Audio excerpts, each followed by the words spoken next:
And so, But you know what Matt has that Farrell doesn't have a lot of? what is that? Planeswalkers. Very true, but Michael, in this case, he is the beatdown. So, and Yeah. he's got to know that. So I expect that whatever hand he keeps is going to reflect need for him to be the beatdown.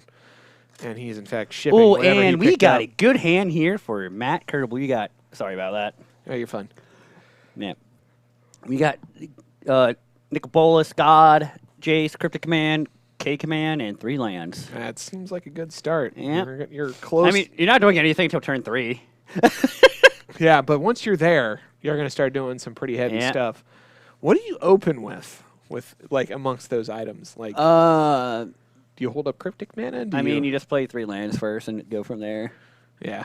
see where Jesus takes you. Yeah, Jesus, take the wheel. So Farrell keeping his 6, scrying, staying on top with it, and is going to play himself a tasty $50 fast land. No, that's foil, dude. Oh, more than that then. Yeah. Blackleaf Cliffs. Remember that was Bob. a tenth Oh, of and that. this is the problem with Matt's hand. Yeah, he has nothing he can do about Bob. Yeah. This is like the main problem with Matt's hand right here. He does not have a removal spell.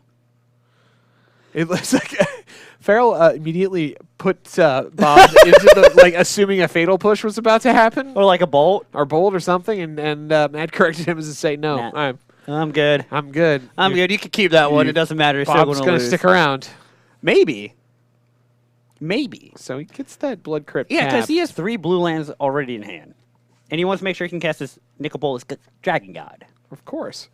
But he's in it for a world of trouble if Bob starts Oh, yeah. churning and burning through Farrell's deck here. Yeah. With all my experience in black-green, how you beat control is Bob sticking. Yeah, Bob looks like he's about to stick unless this is a really good draw on Matt's part. Which 'Cause- could be. Be able to keep 1 for 1. Could be. Oh, we can opt into something, dude. That's an opt. Opt could. Oh, I would have opted right now. Okay. Oh, I like the collective ooh we have. Yeah, right there. that's a good one right there. Yeah. So- Oh, hey, but he can't play it. Matt, you done messed up. Well, he's got it, though. He's got it next turn for sure. And now I'm trying to see what else. Oh, wait, we got counter squall here. Ooh, and a Scoos. All right. All right, so Farrell's on board with the beatdown, as we All right. discussed. And Matt, this is his last turn of doing nothing. I guess he's got Kolaghan's Command. Did I see that? Yeah. Although so he's not going to do anything. Bob, too. Bob off of Bob. So I think Draw. what for his win con is Farrell killing himself. Which could happen. Counter squall. Very effective. We did have Phoenix play Finale of Promise. Yeah, Phoenix, 5th of Jack. Yeah, Phoenix played Finale of Promise and, in fact, animated a Phoenix off of it. So we got the maximum value. Oh, nah, you could have animated all 4. And then I saw some Tron players playing Wish Tron. Yeah, I With mean, that's the kind of new new. card. That's kind of like standard now. How that happened. Well, when you get to lock your opponent out playing the game Magic the Gathering, it's bound to catch on quick. I really think that long term that might not necessarily catch on because I've watched some people play leagues with it, and man, yeah, it obviously feels good when you're like turn 3 Tron fetch lattice. You have to stop me now, but they're sacrificing their entire sideboard to do that, and they're betting on 4 cards in the deck to do it with, and that can really bite them in the butt. Like when you don't see, Wish Karn to be able to do it with. So I don't know if the consistency over the long term is going to be necessarily as good. We're going to find out, obviously, because people are really doing it. But when you play 5 matches, it's one thing. When you play 1,000, it's something else. Oh yeah, like you really can see the folds, the cracks, the bends, the straight lines. Like you can see everything. Yeah. Instead of like the high moment you see right here, you get to see all the flaws, great things, bad things, everything. Yeah. Yeah. And then these guys who are grinding on stream and obviously practicing hardcore because they've got aspirations for high level play, they're gonna do it. And we're gonna see, I think, quickly at the next Pro Tour, because Tron's gonna be an archetype that obviously is gonna be played there, and it's gonna be modern again. if the Green Tron players are on the wishboard plan after all the testing they've done, Yeah. that tells you something. If they're not, it also tells you something. So K command hit Bob. Bob has returned. And we can finally deploy this Jace. That's like, man, did you just start brainstorming with him? I think we actually. Oh, he's doing nothing. Oh, he's going to K command kill Bob. So Matt does not. So I would have K command killed the Bob right at the bat. I think Matt's personally pretty new to control, and I don't think he understands how Bob 1-for-1 in himself is huge. So yeah, it's like Bob just drew a free card. Yeah. You know, like that Yeah. value has been had. He has Replaced himself. Replaced himself. Yeah. And you never want to let Bob do that. I mean, it feels bad to path Bob, on your turn and giving your opponent an extra land, but I can't tell you how many times I've done it and it's the right call. I'd rather give my opponent a basic land and let them draw cards off the top of their deck with Bob. And that's and if you're willing to do that, then you need to K command them on your turn so they don't do it. Yeah, so now we deal 2, discard a card. So Farrell, so one thing to keep in mind with these K command mirrors is to keep a land in your hand. Right, which obviously Bob drew. Yeah. He drew a land, which he played, and then he drew another land off the top, which gave him the ammunition to... So we got Nicol Bolas, which by himself is not nearly as scary. Like, we saw him play Nicol Bolas with Jace, and that's real scary. Yeah. Because double Fate Seal, double Brainstorm. Yeah. To bring back Bob, I assume. I think so. I assume that's what he's doing as well. So, yeah, Bob... And now he's just going to probably cast his BBE, kill this Nicol Bolas. Yep. Which you got to do. Ooh, Lily the last. That's value, dude. Yeah, it's gonna be the minus on the last hope is gonna be ballin'. Ballin', as the kids say. Oh, we get this Goyf, I think, or maybe I don't like. Okay, so Farrell respecting Snapcaster Mage here. Going for Scoos. That's all I can see why he would get that. He respects the snap. The snappy boy. The snapperino. The snap. I want to dreadboard this long on a last up, as weird as that sounds. Or maybe this BBE. I don't know. It's very obtuse. Not acute, obtuse. I mean, I think you would definitely board the BBE, because right now that's Matt's most existential threat. Liliana is going to be doing a lot of nothing here for a while. So actually, you know what line I like more now that I think about it? I like dreadboarding the BBE, all right, than going Jace Fate Seal. I think that's a good line. I completely agree with you. Because eliminate his threat, try and lock him into some nonsense on the top deck. Well, also you Fate Seal here because Farrell that makes Farrell expend his turn displaying creatures. And I think that's what Matt might be doing. Although he's got to worry about that Raging Ravine. I know, that's why you Fate Seal, so you can just like Fate Seal, and it doesn't die to Raging Ravine. All right, but okay, we drew a bolt anyways. Not if you Fate Seal, Brent. Alucard Rogers, Brent Rogers. So he's going to play the Scoos that he obviously fished out last turn and is waiting to... We counter this.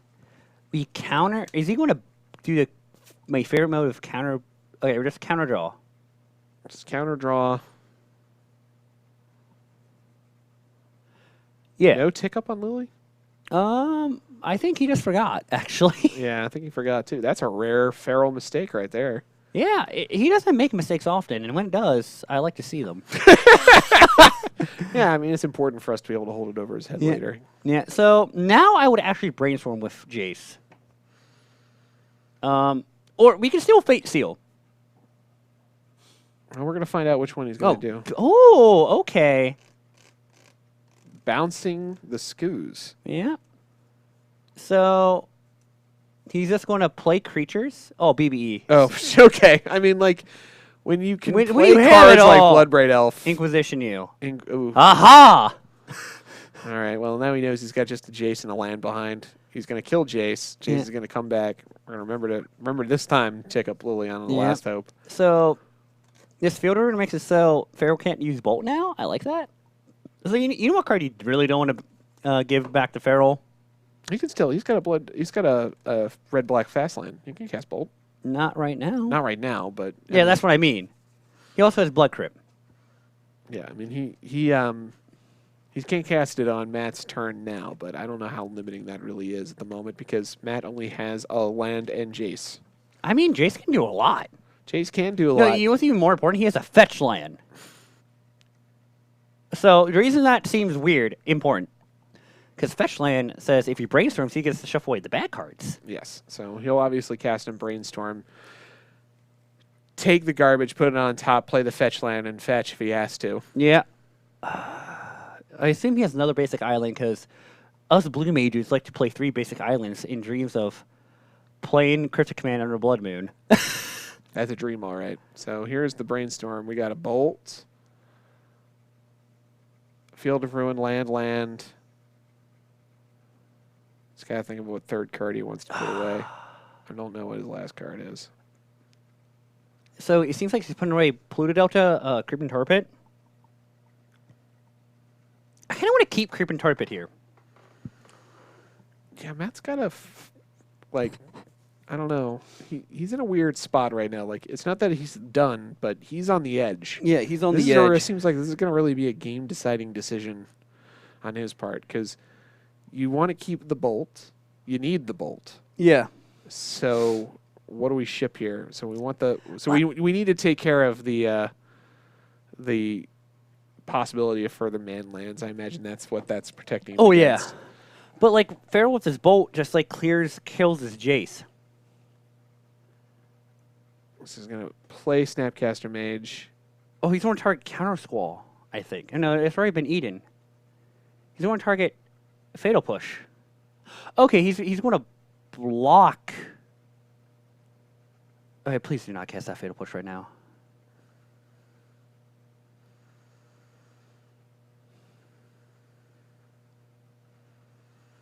Okay, so Fatal Push didn't get value there. It looks like it was just not yet. Block. It can still get value. Only the last hope is going to tick up. All right. She's going to get bolted. So if it stays in the graveyard, Matt. It stays in the graveyard. You never cast it, so it never you went never into actually cast it, so it doesn't. Yeah. I play a lot of Snapcaster Mage decks in my day. So here, I would have actually Field of Ruin on the upkeep. Because you knew what you were drawing. Unless he wanted it. He wanted the Creeping Tar Pit, so he just drew it. But he didn't play it. Yeah, wow. I don't yeah, know that. It's like minor things like this that you really just like give away percentages in control decks. Because it's so dependent on your ability to maximize every card advantage opportunity. Yes. So here's Scoos. I'll talk to Matt about this later. Scoos and Bob 3 Electric Boogaloo. Yeah. And Matt's gonna Field of Ruin something, but I don't know how important this is at this point. Farrell's redundant on all of his mana. I agree. So there's nothing that Matt can take here that's gonna affect Farrell's mana fixing. So why not hold on to it? Yeah, Matt doesn't need it. Like that just seems like that's your terror for when he plays another Raging Ravine. That's what you keep it for. Yeah, but he knows what he's on top and it doesn't help him here. That's why I like playing that fetch so land. why not do it before, right? Like, that's what I don't get. Yeah, like, it's just, like I said, there's little percentage points like that you really just give away that you don't need to be doing. Right. Like right here, what good card can you draw right here? Opt is something. Opt is something. It can lead to stuff. K command? All right. Wait, is that a K command? Oh, no. I don't know if that's a K command. Didn't get a good look at what it was, whatever it is. Yeah. It's a Fatal Push. I'd be killing this Bob. Yeah, why not kill Bob? Cause he's tunnel vision on. I think he's tunnel vision on Scoos because like he wants to be able to snap back stuff later, and use incremental advantage that way. So Farrell's going to take the opportunity to dispose of a couple Snapcaster targets. Yeah, exactly. And Like he's going to Assassin's Trophy, that's fine. Also, I think. draws the Goyf. Farrell already has another Scoos in hand, dude. So it's going to be a trip to Value Town here as Farrell rolls out some serious threats and passes again. And Matt's just got to wonder to himself, like, Damnation. oh my God. Cryptic Command is a fog. And yep. Yeah, that's it. He's out of answers to. And Farrell does not run a 6-drop in his deck. I mean, I guess like he's got an Assassin's Trophy, so he might just blow it up, Bob up. He can't blow up Bob with Assassin's Trophy. It's target permanent you don't control.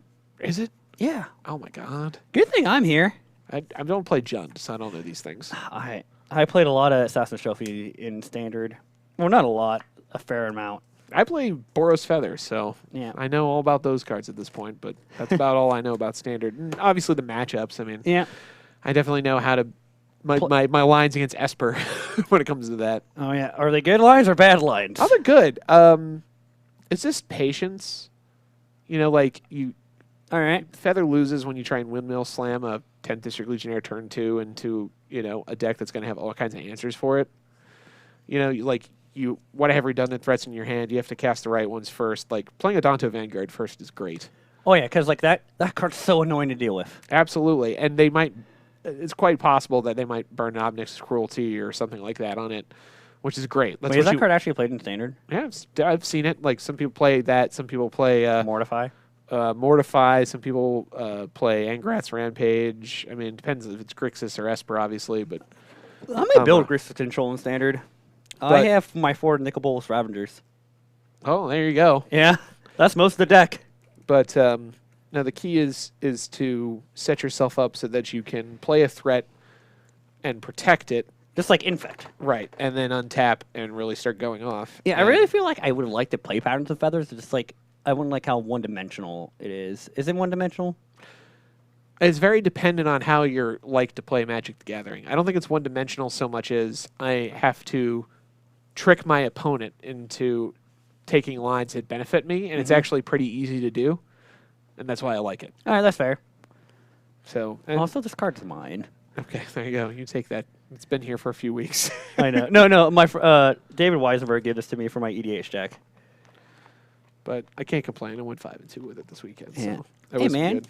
That's good. Yeah, that's not bad at all. You're like 1 win away from top 8. The one loss I took from Andrew Lease. Yeah. What was the other loss? It was against Azorius Aggro when I drew 0 cards and interact with creatures. Oh, what do you want if you did? I was 1 Reckless Rage away from winning that. Really? No problem. And you would have top 8'd probably? Yeah. Heck yeah, dude. That's good for you, man. Heck yeah. Give me 5. There we go. That's actually that was not a bad high. That's not a typical high 5 for me either. Yeah, that was solid contact. Yeah, he's my left hand. That's why. Yeah. See, there we go. Yeah. We're working on our. It's not the ones that typically you get. Yeah, we're working on our high 5 form here while we wait for our players here to shuffle up too. But Robert's high 5 scares me. So if they did Collected Company for sorceries, yeah, you think it was like going to be like Collected Company for instants? I don't know. Are they going to stop at instant speed?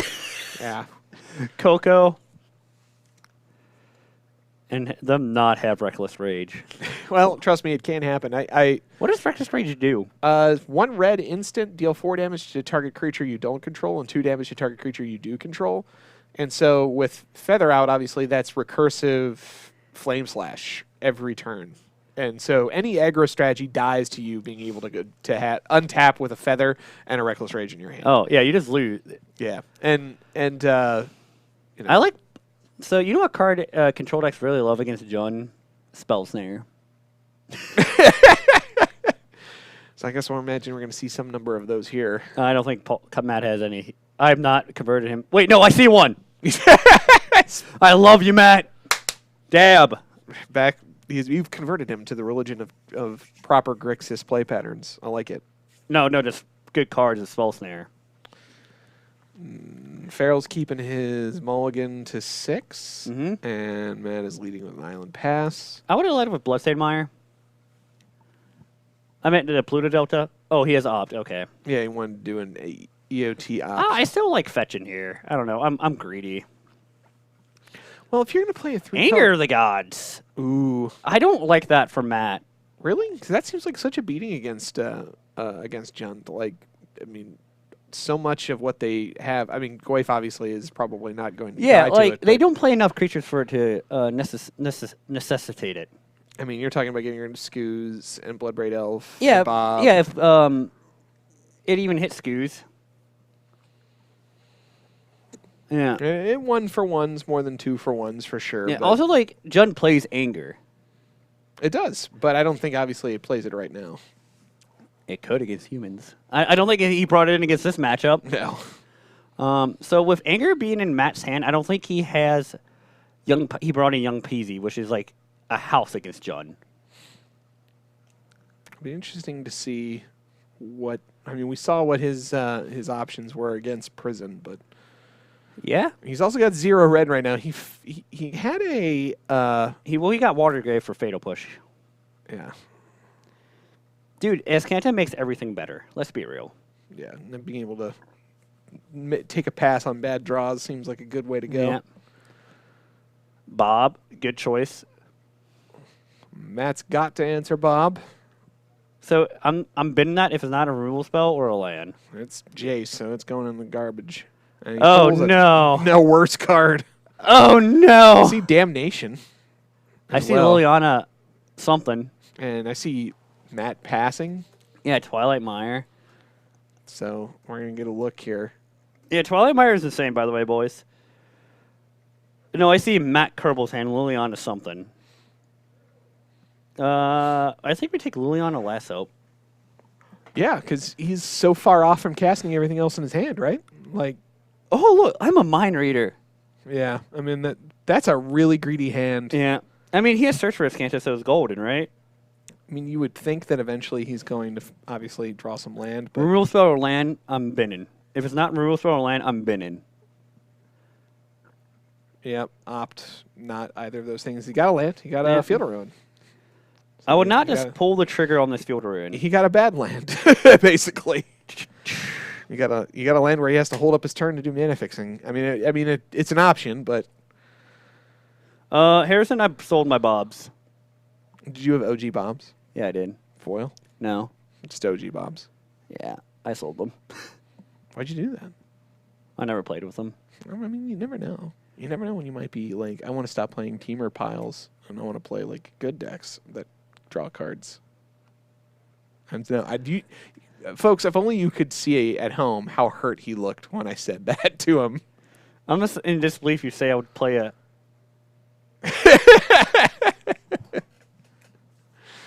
I've heard him, and much like Matt's about to get hurt by this Bloodbraid Elf into Bob too. Oh, no, Double Pharaoh's going Bob. to kill himself. Pharaoh's going to kill himself. Oh my goodness! Dude, we just want a Cryptic. Oh my goodness! This is an interestingly dangerous spot for Farrell with 2 Bobs. I mean, his next turn is either going to be the best turn ever, and he's going to turn 2 lands off and draw a normal awesome card, or it's going to be bad news bears. You wonder, like, is Matt going to? Is it worth the risk of letting him draw cards? Hey, as Michael Farrell says, oh, we just want a Damnation. Yeah, Damnation. That'll do. That will do, Pig. That will do. Yeah, that's the right call. He's got it in hand, so why not? Imagine Farrell's sort of like, did it have to be Bob? Like off the Bloodbraid Elf? Yeah. Couldn't have been a lightning bolt? Yeah. I would have just, like, let this happen, this Cryptic tap draw. See? I would have tap draw. So he's got another Bloodbraid Elf behind. It's got a fast land that'll come in tapped. So we're going to see, what do we see here? Excuse.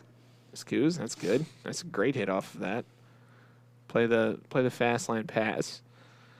And Matt is, that Anger of the Gods would be really great here, but he's still got 0 red. Yeah, let's not talk about that. Like that Anger of the Gods, great choice in a universe where he can cast it right now, Yeah. which he does There not you go. presently inhabit. And older Paul's at 6. Why did that take so hard? Tap your team draw. Yeah, I think Matt's dead. So we're gonna definitely Assassin's Trophy the Flip Descanta before any activations happen. I wonder if Matt Koerbel has new Lily. Dreadhorde General? Oh god, DO2, bring back. I think older Paul. I like older Paul now. Matt Koerbel will be older Paul now.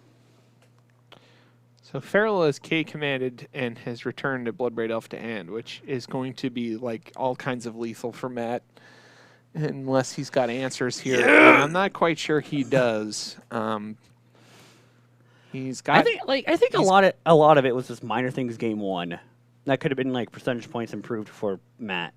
I agree, and it's learning this game he just kept a really greedy hand that isn't quite doing enough to outpace Farrell's draws and 3 lands would have been a lot more comfortable for me personally. He can play Nicol Bolas here, but that's not going to help. I mean, not really. But it's the best he's got, dude. Yeah, like wait, no, he can Nicol Bolas? No, he can't. He can Nicol Bolas, but it's not going to help him because he just has to tick up that Skoos once. Oh yeah, shouldn't Field be in the bin?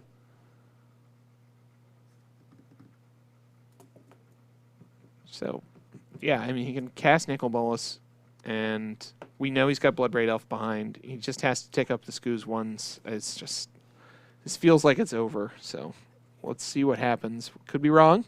Yeah. I think Matt's trying to consider, like, if he goes another card deep in his deck, is there something that can help him? Snapcaster. Oh, no, that doesn't do it. Because, you know, like... It's like the... have you ever played Mega Man X4? My man, I always enjoyed the Mega Man X games to a degree that you would probably find absurd. Not only did I play Mega Man X4 when it was originally released on the PlayStation and on my Switch. In fact, it was one of the first games I bought on my Switch was the Mega Man X collection. I've beaten all of the Mega Man X games. You're a good man, Joseph. I'm getting a handshake for this. Oh, God. The Mega Man X4 combat where you have to fight the Colonel is such a freaking pain. Oh, yeah. No, it's like, so... That scene reminded me right there